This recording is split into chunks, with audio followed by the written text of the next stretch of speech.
Alright,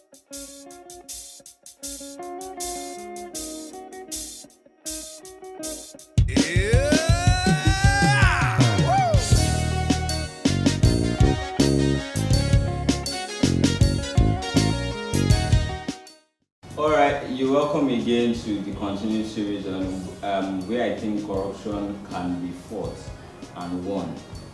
Let me tell you a story of 2013 budget. The minister in power at that point was Olorundara. This happened to the 2013 budget.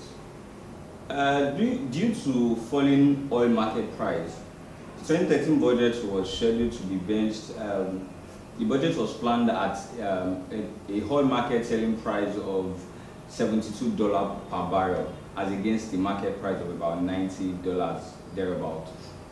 Now, the Ministry of Finance wanted to plan our budget based on $72 per barrel, and so it means that the allocations were going to be cut short.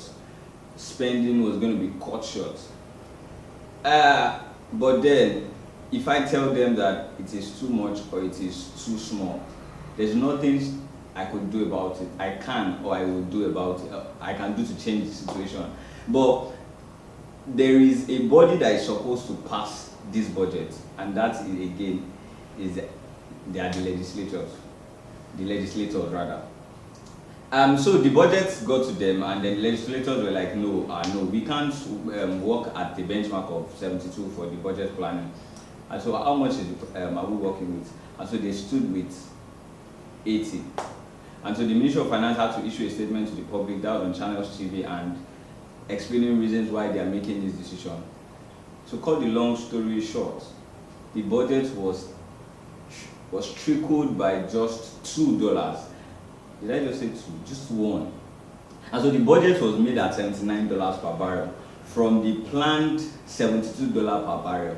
Now, you see the legislators influencing that decision. Now, whatever you want to class this story, whether a good or bad story, just imagine when we have policies that are not favorable to us, and then it has to go through a set of senators who cares, or legislators who care about the well-being or the welfare of Nigerians, people who their first interest is the well-being of the nation. And certain laws are being passed through them. People who do not put their interests first before the interests of the people. People who see themselves as public servants. Imagine an irrational law is passed through them. You can imagine the power they have to change or make things happen. And this is my story. This is my conclusion on this matter. Rather than we putting so much energy on who should be our next president or who we want, which is fine and good, I think it is enough to channel our energy to the 360 persons in the House of Rep and the 108 persons plus the Senate President making 109 in the House of Senate.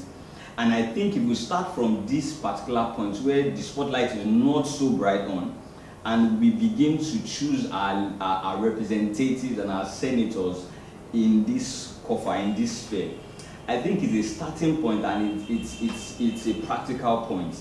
And so I think that the war of corruption can really be fought in that scope, in the legislative arm of government. I think it can be fought there, because when you have the right people there, the policies that will be made will favor the masses, will favor the public at large. And so this is my thought on where I think corruption can be fought and won. And I'll see you next week. Have a wonderful time. Bye for now.